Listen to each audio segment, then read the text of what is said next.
कक्षा षष्ठी विषय हिंदी बसंत भाग 2 रामायण अध्याय 1 अवधपुरी में राम भाग 4। इस पाठ का सारांश। वह अपने प्रिय पुत्र राम को अपने से दूर नहीं भेजना चाहते थे।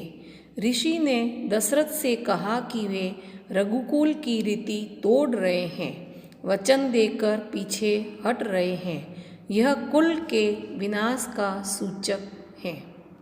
ऐसा होता देख मुनि वशिष्ठ आगे आए। उन्होंने कहा, महर्षि विश्वामित्र सिद्ध पुरुष हैं, अनेक गुप्त विद्याओं के जानकार हैं। राम भी उनसे अनेक विद्याएं सीख सकेंगे। दशरथ ने दुखी मन से यह बात स्वीकार कर ली, परंतु उन्होंने राम के साथ लक्ष्मण को भी ले जाने का आग्रह किया। विश्वामित्र ने दशरथ की बात को मान लिया। दशरथ ने राम लक्ष्मण को दरबार में बुलाकर अपने निर्णय के बारे में बताया। दोनों भाइयों ने आदर सहित सिर झुका दिया। दोनों राजकुमार बिना देर किए महर्षि के साथ बिहड़ जंगलों की ओर चल पड़े। विश्वामित्र आगे आगे, राम और लक्ष्मण धनुष संभाले और तरकस बांधे पीछे चल रहे थे। महर्षि विश्वामित्र का क्रोध बढ़ता जा रहा था। दरबार सशंकित था किसी अनिष्ट की आशंका से। वे कुछ समझ नहीं पा रहे थे। महर्षि और महाराज के बीच संवाद में कुछ बोलना उचित भी नहीं था। मुनि वशिष्ठ चुपचाप आकर महाराज दशरथ के पास खड़े हो गए। थोड़ी देर बाद दशरथ उठे। स्वयं को संभालते हुए उन्होंने महर्षि से विनती की, महामुनि, मेरा राम तो अभी 16 वर्ष का भी नहीं हुआ है। वह राक्षसों से कैसे लड़ेगा? राक्षस मायावी हैं। वह उनका छल कपट कैसे समझेगा? वह उन्हें कैसे मारेगा? इससे अच्छा तो यही होगा कि आप मेरी सेना ले जाएं। मैं स्वयं आपके साथ चलूं, राक्षसों से युद्ध करूं। महर्षि विश्वामित्र ने कोई प्रतिक्रिया व्यक्त नहीं की। क्रोधित थे, पर उसे व्यक्त नहीं कर रहे थे। उन्हें अपने यज्ञ के नियम याद थे। क्रोध करने से यज्ञ खंडित हो जाता, अनुष्ठान अधूरा रह जाता। मैं राम के बिना नहीं रह सकता महामुनि, एक पल भी नहीं। आप राम को छोड़कर जो चाहें मांग लें, उसे मत ले जाइए। मैं राम को नहीं दूंगा, बिल्कुल नहीं। वह मेरी बुढ़ापे की संतान है। मैं उससे बहुत प्रेम करता हूँ। महर्षि का क्रोध भभक उठा। दरबार, मंत्रीगण और ऋषि मुनि सकते में आ गए। आप रघुकुल की रीति तोड़ रहे हैं राजन, वचन देकर पीछे हट रहे हैं। यह बर्ताव कुल के विनाश का सूचक है। आप जानते हैं कि मैं स्वयं दुष्ट राक्षसों का संहार कर सकता था, लेकिन मैंने संन्यास ले लिया है। अगर आप राम को नहीं देंगे तो मैं यहाँ से खाली हाथ लौट जाऊँगा।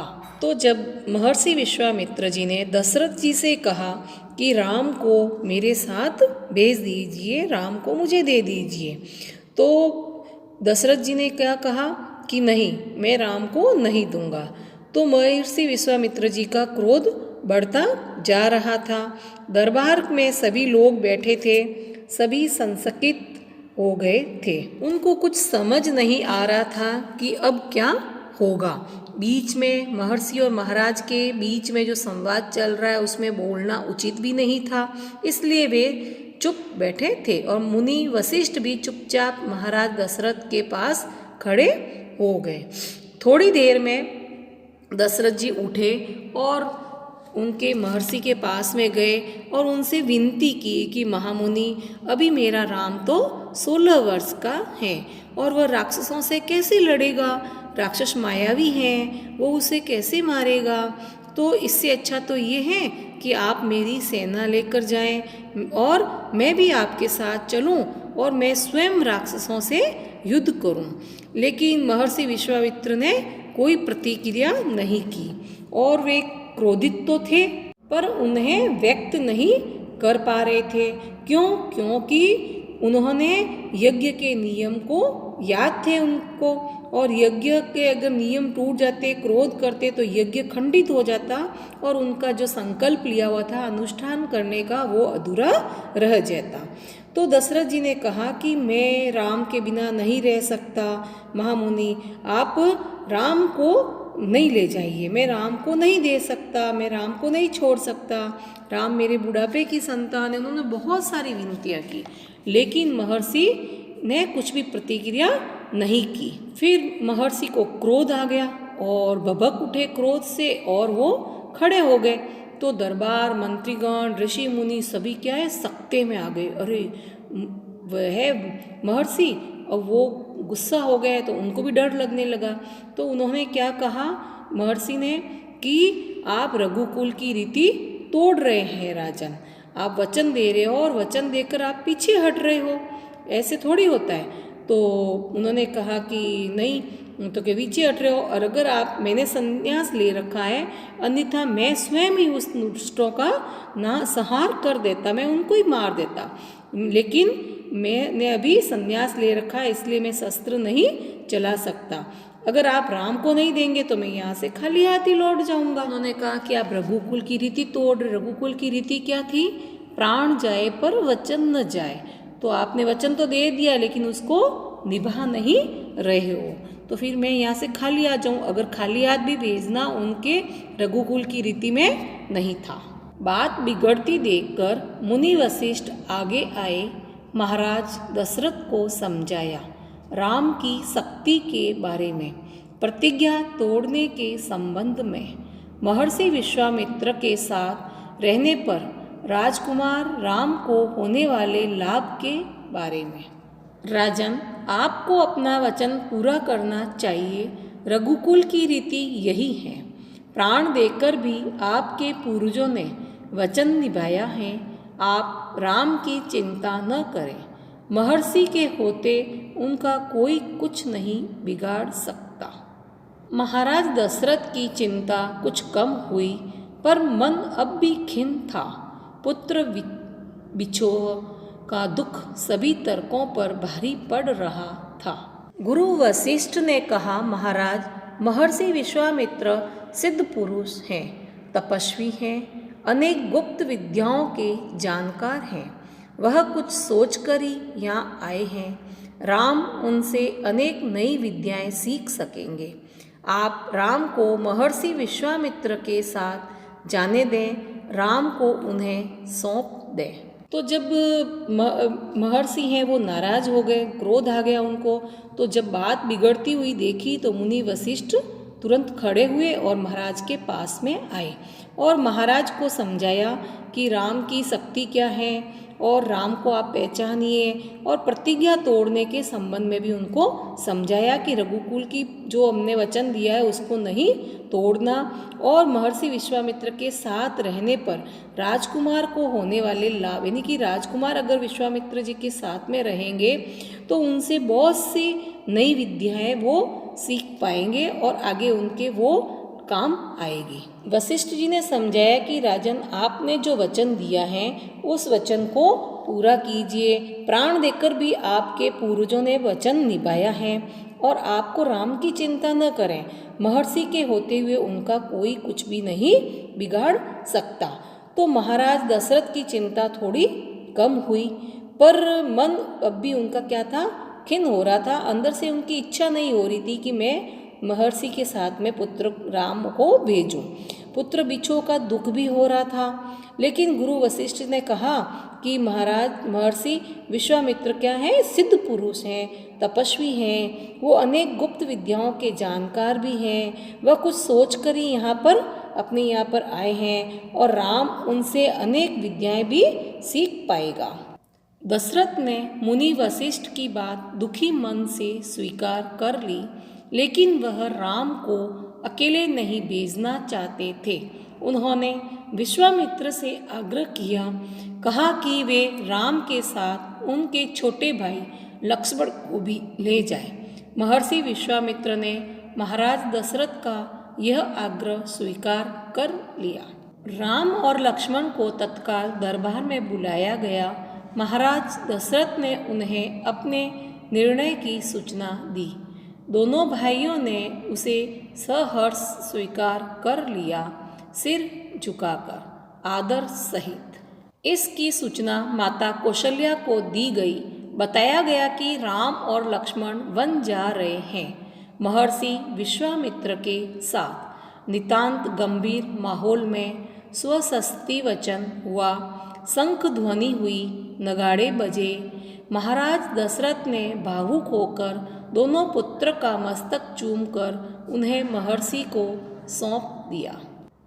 दोनों राजकुमार बिना विलंब किए महर्षि के साथ चल पड़े, बीहड़ और भयानक जंगलों की ओर। विश्वामित्र आगे आगे चल रहे थे, राम उनके पीछे पीछे थे।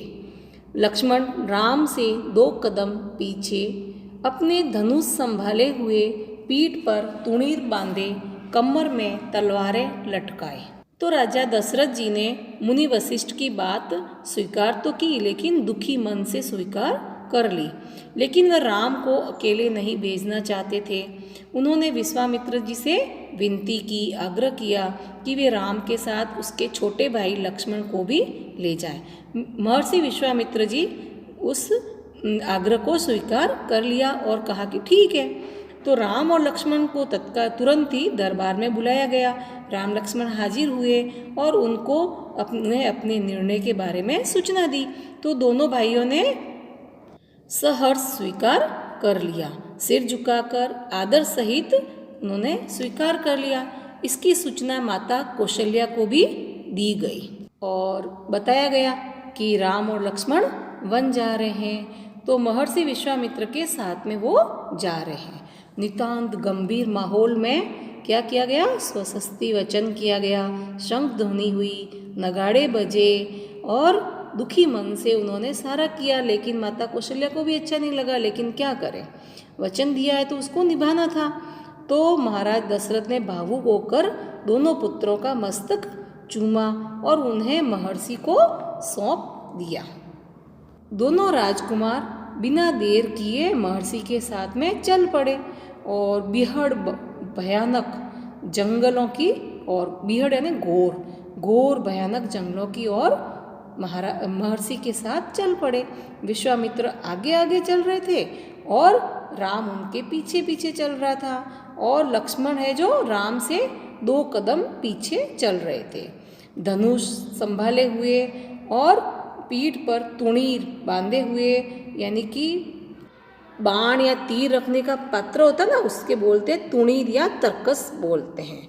तो तुणीर बांधे हुए और कमर में तलवारें लटकाए हुए दोनों भाई जा रहे थे, जंगल की तरफ चले गए हैं। कठिन शब्दार्थ: सशंकित, किसी आशंका के कारण डरा हुआ या भयभीत होना। अनिष्ट, अशुभ या बुरा। आशंका यानी संदेह, भभक उठा, बढ़ जाना। खिन, दुखी। स्वस्ति वाचन यानी मंगल गीत। विलंब, देरी। बिहड़, घना। तुणीर या तरकस, दोनों में से कोई भी कह सकते हैं आप। तीर या बाण रखने का पात्र। सकते में आना यानी घबराना या डरना या चिंतित होना या अत्यधिक भयभीत होना, इन सब के लिए कोई भी प्रयोग आ सकता है। अब है आपके बोध प्रश्न। विश्वामित्र ने कौन सा आश्रम बनाया? उत्तर है विश्वामित्र ने सिद्धाश्रम बनाया। प्रश्न दूसरा, खेल कूद में लक्ष्मण प्राय किसके साथ रहते थे? उत्तर है खेल कूद में लक्ष्मण प्राय राम के साथ रहते थे। प्रश्न तीसरा, यज्ञ में किन्हें आमंत्रित किया गया? उत्तर, यज्ञ में अनेक राजाओं और ऋषि मुनियों को आमंत्रित किया गया। प्रश्न 4, पुत्र प्राप्ति के लिए राजा दशरथ ने कौन सा यज्ञ किया? उत्तर है, पुत्र प्राप्ति के लिए राजा दशरथ ने पुतेष्टि यज्ञ किया। प्रश्न 5वां, राम विश्वामित्र के साथ गए उस समय उनकी आयु कितने वर्ष की थी? उत्तर है, राम विश्वामित्र के साथ गए उस समय उनकी आयु 16 वर्ष की थी। अभ्यास प्रश्न। पहला प्रश्न है, राजा दशरथ को सभी राजकुमारों में सबसे प्रिय कौन था और क्यों? प्रश्न दूसरा, राजकुमार राम की विशेषताएं लिखिए। प्रश्न तीसरा, राजा दशरथ चिंता में क्यों पड़ गए? अब ये पाठ पूर्ण हुआ और इनके सारे प्रश्न, बोध प्रश्न, अभ्यास प्रश्न, कठिन शब्दार्थ आपको करने हैं।